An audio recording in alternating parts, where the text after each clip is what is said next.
ચાંદખેડાના Godavari apartment ખાતે મોડી રાત્રે રહીશો વચ્ચે ભારે હોબાળો જોવા મળ્યો। સોસાયટીના રહીશો દ્વારા મોડી રાત્રે મોટી સંખ્યામાં ટોળું એકત્ર થયું।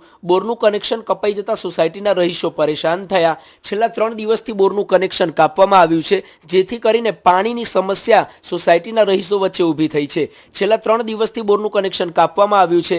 લાઇટ બિલ સમયસર ન ભરાતા બોરનું કનેક્શન કાપ્યા હોવાનું પણ સોસાયટીના ચેરમેનનું કહેવું છે। સોસાયટીના ચેરમેનના કહેવા અનુસાર लगभग 272 જેટલા મકાનો આવેલા છે, જેમાં 140 જેટલા મકાનો સમયસર મેન્ટેનન્સ ન આપતા આ પરિસ્થિતિ સર્જાઈ।